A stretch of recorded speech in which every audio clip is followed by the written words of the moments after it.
Саламатсыздар ма? Бүгін біз фисташковый чизкейк жасаймыз. Ең алдымен ұнға сахарный пудрамызды қосып, жақсылап араластырып аламыз.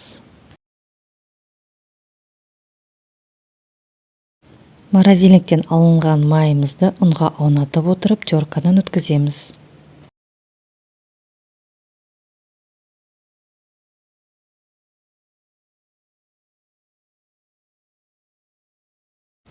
Майымызды ұнмен араластырып, видеодағыдай ұнтақтаймыз. Келесі жұмыртқаны сарысын бір-біреуден қосып, нан илейміз.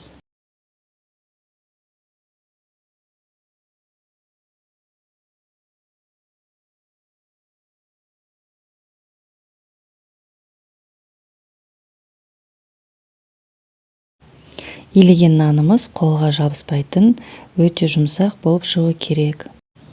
Нанымызды пергамент қағазының үстіне қойып, оқтаудың көмегімен жақсылап жаямыз. Үстіне тағы да пергамент қағазын төсеп жайсаңыздар да болады. Қатты жұқа қылмаңыздар, 5 мм-дей қалыңдықта жаямыз. Дайын нанымызды 180 градус қызып тұрған пеште 10-15 минут қызарғанша пісіріп аламыз.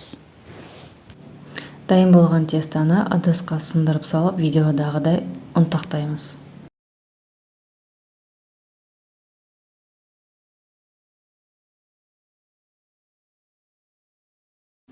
Ұнтақтап болғаннан кейін жұмсақ сары майды қосып, жақсылап араластырамыз.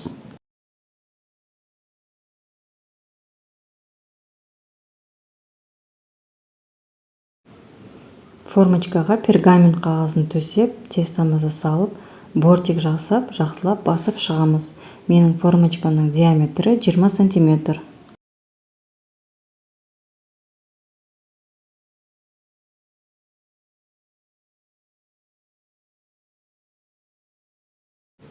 Келесі салмасын жасайтын боламыз. Творожный сырға қант және кукурузный крахмал салып, венчиктің көмегімен араластырамыз. Чизкейктің текстурасы плотный болғандықтан венчикпен араластырамыз. Егер де миксермен араластыратын болсаңыздар, ол воздушный болып, чизкейк болмай қалады. Келесі 33 немесе 35% сливке қосып, жақсылап араластырамыз. Жұмыртқаны біртіндеп қосып, араластырып отырамыз.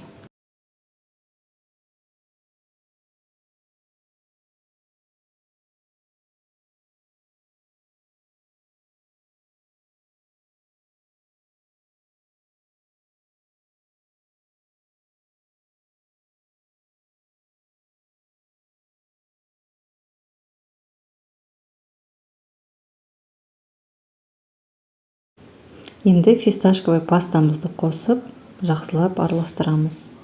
Фисташковый паста бізге түсін және дәм береді.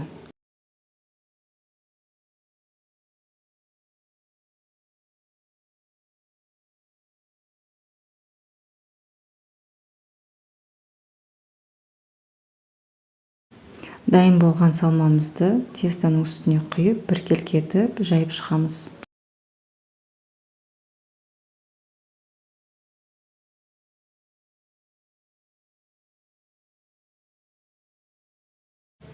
Водяная баня жасап, 130 градус қызып тұрған пеште 1 сағат 30 минут пісіреміз.